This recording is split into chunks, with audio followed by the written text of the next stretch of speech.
இந்த 2026ல களமெட்டுல எந்த ராசிக்காரங்களை போட்டு பொல பொலன்னு பொழக்க போறாங்க? அதாவது சொந்த செலவு சூனியம் வச்சுக்கிறதுன்னு ஒரு சில பேருக்கு இருக்கும் பார்த்தீங்களா, அது வேற யாரும் இல்லைங்க, நம்மால் தான். துலாம் எப்படின்னாங்க, எல்லா விஷயமும் கற்றுக்குறோம். ஆனால் எல்லாத்துக்கும் நான் எனக்கு தெரியுன்ற மாதிரி பண்ணிட்டு, அதுவும் நமக்கு தெரிஞ்ச விஷயத்த இன்னொருத்தவங்க சொல்லித்தரேன்ற மாதிரி யாருக்காவது கற்றுக் கொடுப்பாங்க. லாஸ்ட்டில் அந்த யாருக்கு கற்றுக் கொடுத்தாங்களோ அந்த ஸ்டூடெண்ட்டே வந்து இவங்களுக்கு எதிர்க்க கடை போடுவாங்க. நம்ம வீட்டில் தானேப்பா தொழில் கற்றுக்கிட்டான், திடீர்னு பார்த்தா என்னடா எனக்கே எதிர்க்க கடை போட்டிருக்க அப்படிங்கிற மாதிரி நிலை. இதில் என்னன்னா, திருப்பி ஜீரோலேருந்து ஸ்டார்ட் பண்ணுறன்ற மாதிரி அமைப்பெல்லாம் வரும். ஸோ யாருக்கும் நீங்கள் எந்த உதவியும் செய்கிறதா இருந்தால் தயவு செஞ்சு தொழில் ரீதியான விஷயத்த உங்கள் ரகசியங்களாம் சொல்லி கொடுத்தீங்க அப்படின்னா அது உங்களுக்கே பாதகமாக வரும். கவனம். அடுத்ததாக பார்த்தீங்க அப்படின்னா சிம்ம ராசி.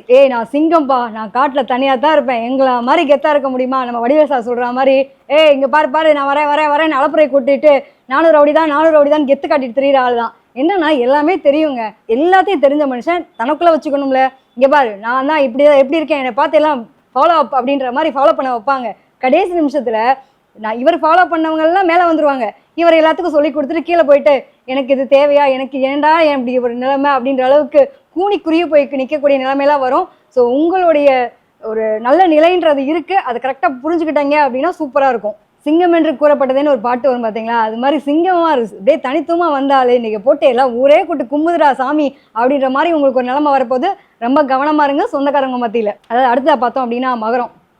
என்னைய மாதிரி நல்ல வேணா பார்த்துருக்கோமா, நானே தாண்டா எனக்கு தாண்டா வினையேவும், என் வாய் தாண்டா வினையேவும் அப்படின்ற மாதிரி எல்லாரும் வேணும்னு நினச்சேன். லாஸ்ட்டில் என்னையை மட்டும் வச்சு பொழந்துட்டாங்க அப்படின்ற மாதிரி எல்லாருக்காவது நல்லது செஞ்சேன். ஏன்னா இவனுக்கு எங்கள் மாமனுக்கு என்ன பிடிக்கும், மச்சானுக்கு என்ன பிடிக்கும், பொண்டாட்டிக்கு என்ன பிடிக்கும், மற்றவங்களுக்கு என்ன பிடிக்கும் பார்த்து செஞ்சேன். லாஸ்ட்டில் என்னை பற்றி என்னன்னு கேட்க கூட நாதி இல்லைன்ற மாதிரி புலம்பக்கூடிய நபர்கள். அதுவும் பார்த்தீங்கன்னா வச்சு கும்முவாங்கன்னு வாங்கல, அந்த மாதிரி கும்மலில் ஒருத்தர் மட்டும் தனியாக அடித்து பயங்கரமாக வீங்கி போச்சு, அது யாரா அவன் அப்படின்னு தேடுற மாதிரியான ஒரு நிலையெல்லாம் வரப்போகுது. ஸோ ரொம்ப கவனமாக இருங்க. மகர ராசியை பொறுத்த வரைக்கும் சுயநலம் இல்லாமல் பொதுநலம், அதுவும் பார்த்தீங்கன்னா தன்னோட குடும்பத்துக்காகவே டெடிக்கேட்டடாக இருந்துட்டு குடும்பத்தினாலேயே வாங்கின அடியெல்லாம் போதும்டா சாமி அப்படின்ற அளவுக்கு ஒரு நிலைமை வரும். கவனமாக இருங்க. அடுத்ததாக பார்த்தோம் அப்படின்னா மீனராசியை பொறுத்த வரைக்கும் எப்படின்னா, சும்மா தானடா இருந்தேன், நான் பாட்டுக்கு தான் என் வேலை உண்டு வெட்டின்னு இருந்தேன், இது எதுக்குடா தேவையில்லாமல் என்னை கூப்பிட்டீங்க அப்படின்ற மாதிரி. ஒரு விசேஷ வீட்டுக்கு போகிறோன்னா நீங்கள் மட்டும் போய்ட்டு என்னைய வேற கூப்பிட்டு போகிறீங்க. அதுவும் பார்த்தீங்கன்னா கண்ணு தெரியாதவன்றது தெரியாமே வண்டியில் ஏறிட்டனே, அதுக்கப்புறமா தெரியுது இவன் கண்ணு தெரியாதவன். உனக்கு நல்லா தெரியுதா, இல்லை சும்மா ஒரு யூகத்தில் போறியா? இல்லை எனக்கு நல்லா தெரியுது, முன்னாடி 2 லாரி வருது பாரு அப்படின்ற மாதிரி சொல்லக்கூடிய டைலாக்லாம் இருக்குல்ல. சொந்த செலவை சூனியம் வச்சுக்க, நானா இருந்தேன், நான் பாட்டுக்கு இருந்தேன், என்னை கூட்டு வந்து வண்டியில் ஏற்றிட்டு என்னை கொலை பண்ண பார்க்குறேடான்ற அளவுக்கு நிலமை வரப்போகுது. ஸோ ரொம்ப கவனமாக இருங்க.